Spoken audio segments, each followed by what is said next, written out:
So finally JKP की जो provisional selection list आई है, इस लिस्ट के आने के बाद कई सारे डाउट रिजल्ट को लेकर अभी भी, और इसके बाद क्या प्रोसेस रहने वाला है, फाइनल रिजल्ट कब तक आने वाला है, सारी डिटेल्स कवर करने वाला हूं। वीडियो को लास्ट तक देखिएगा। देखिए जी, पहले तो उन सभी को कंग्रेचुलेशन, मेरी तरफ से बेस्ट विशेज हैं जिनका भी सिलेक्शन लिस्ट में नाम आया, और जिनका भी सिलेक्शन लिस्ट में नाम नहीं आया उनको भी और मेहनत करने की जरूरत है, और थोड़ा सा अलग अप्रोच अपनाने की यहाँ पे जरूरत है। तो आप सभी को मेरी तरफ से बेस्ट विशेज हैं। अब इस प्रोविजनल सिलेक्शन लिस्ट की एक एग्जांपल लेके आपको बताता हूँ। अभी लास्ट टाइम, कुछ टाइम पहले की अगर मैं बात करूंगा, स्टेनोटाइपिस्ट का नोटिफिकेशन नंबर 1 था 2021 वाला। इसकी प्रोविजन सिलेक्शन लिस्ट आई, पोस्ट 23 थी, बट प्रोविजनल सिलेक्शन लिस्ट आई तो इसमें आपको नाम ये देखने को मिल रहे थे। फिर प्रोविजनल सिलेक्शन लिस्ट के बाद एक फाइनल सिलेक्शन लिस्ट आती है, इसमें जिसका नाम होता है वो आगे प्रोसेस, आगे ट्रेनिंग वगैरह जो भी प्रोसेस रहेगा वो कंटिन्यू रहता है। फाइनल सिलेक्शन लिस्ट प्रोविजनल के बाद आती है। अब इस फाइनल सिलेक्शन लिस्ट में क्या होता है, प्रोविजनल के बाद आपको टाइम दे देता है, किसी को भी ऑब्जेक्शन वगैरह रेज करनी है, ऑब्जेक्शन वगैरह रेज कर सकते हो। और इस लिस्ट की बात करूंगा, किसी तरह की ऑब्जेक्शन देखने को नहीं मिली, तो जिनका नाम इस लिस्ट में देखने को मिल रहा है एज इट इज, उसी मेरिट के हिसाब से, उसी नंबर के हिसाब से। जैसे ये आपको रैंक नंबर 1 में आपको नाम देखने को मिल रहा है आशानंद शर्मा, फादर्स नेम, यहाँ पर भी सेम है, वैशाली शर्मा की बात करूंगा। फिर सेकंड नंबर कन्नम मल्होत्रा, दोनों जगह सेम है। तीसरे नंबर पे योगेश कुमार, सब जगह सेम। अनिल कुमार सेम। फिर अनिकेत भारद्वाज सेम। सोनम शर्मा सेम। तो सेम टू सेम सीक्वेंस में फाइनल सिलेक्शन लिस्ट में आपको नाम देखने को मिल रहे हैं। इसी तरह से जूनियर असिस्टेंट की सिलेक्शन लिस्ट प्रोविजनल आई थी, फाइनल आई थी, उसमें कुछ चेंजेस आपको देखने को मिले। अब चेंजेस होते क्या हैं, अब यहाँ पर भी देखो, जेकेपी कांस्टेबल को जो प्रोविजनल सिलेक्शन लिस्ट आई है उसमें कहा गया कि किसी को भी कोई भी ऑब्जेक्शन है, कोई भी रेज करना चाहता है, वो ईमेल एड्रेस दिया गया, 15 डेज का टाइम दिया गया, आप यहाँ पे रिप्रेजेंटेशन जो भी करना चाहते हो वो कर सकते हो, उसके बाद आपको अपॉर्चुनिटी नहीं दी जाएगी। अब इसमें होता है, लिस्ट में किसी का नाम आया, कोई सर्टिफिकेट वगैरह था वो नहीं अपलोड हो पाया, या उसको रखा गया था विदहेल्ड वाले केसेस में, या किसी नेम में करेक्शन है, किसी चीज की करेक्शन करवानी है और डॉक्यूमेंट्स में के अकॉर्डिंग वो वैलिड है, तो वो करेक्शन के बाद एक नई लिस्ट सामने आती है। तो ऐसा नहीं है कि इस लिस्ट में किन्हीं और बच्चों के नाम जुड़ना स्टार्ट हो जाएंगे, पूरी लिस्ट पलट जाएगी, ऐसा नहीं होगा।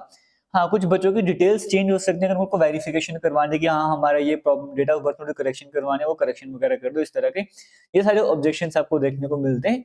तो ऑलमोस्ट जिनका नाम प्रोविजन सिलेक्शन लिस्ट में है, उन्हीं का नाम फाइनल सिलेक्शन लिस्ट में भी आपको देखने को मिल जाएगा। तो ये मत सोचिए कि आपका नाम प्रोविजन सिलेक्शन लिस्ट में तो उससे आपका नाम अब हट सकता है। तो आपका अगर प्रोविजनल में नाम आ चुका है, इसका मतलब फाइनल सिलेक्शन लिस्ट में भी नाम आ चुका है। और फाइनल सिलेक्शन लिस्ट कब तक आएगी, 15 डेज का तो टाइम है रिप्रेजेंटेशन वगैरह का, यानी कि अगर 5 तारीख को रिजल्ट आपका आए तो 15-20 तारीख मान के चलो, तो दिसंबर एंडिंग एंडिंग तक आपको जो है आपकी फाइनल सिलेक्शन लिस्ट भी देखने को मिल जाएगी। और दिसंबर के बाद फिर न्यू ईयर जब आपका स्टार्ट होगा, तब आपका डीवी का प्रोसेस स्टार्ट होगा। डीवी इन द सेंस एक होगा आपका जो जेकेएसएसबी ऑफिस में हुआ है, फिर सीआईडी वेरिफिकेशन वगैरह होती है, वो सीआईडी वेरिफिकेशन की मैं बात करता हूँ, या आपको जहाँ पे डिपार्टमेंट में जाके वो करवानी पड़ती है डीवी, वो ओरिजिनल डॉक्यूमेंट्स लेके जाने पड़ते हैं, वो सब आपको करवाना पड़ेगा। फिर सीआईडी वेरिफिकेशन, पुलिस वेरिफिकेशन, इसमें तो ज़रा आपको टाइम नहीं मिलने वाला, बट बैच के हिसाब से आपको बुलाया जाएगा, एक वो टाइम रहने वाला है। उसके बाद आपको ट्रेनिंग सेंटर का पीरियड स्टार्ट होगा। हो सकता है कि ट्रेनिंग जो आपको मार्च अप्रैल के सेशन में आपकी स्टार्ट वगैरह करवाई जाए, तो उसके लिए आपको फिर तैयारी वगैरह करनी है। फिर 9 मंथ का टाइम रहता है, तो 9 मंथ का 1 साल भी लग जाता है कभी-कभी, तो ऐसा देखने को मिलता है। हो सकता है आपको उधमपुर में बुलाया जाए, हो सकता है आपको कठुआ में बुलाया जाए, हो सकता है आपको रियासी में बुलाया जाए, और कश्मीर डिवीजन का भी अलग हो सकता है। तो जो भी रहने वाला है, उधमपुर, कठुआ या रियासी की बात करेंगे, यहाँ पे मेजॉरिटी में बच्चे जाते हैं ट्रेनिंग सेंटर के लिए।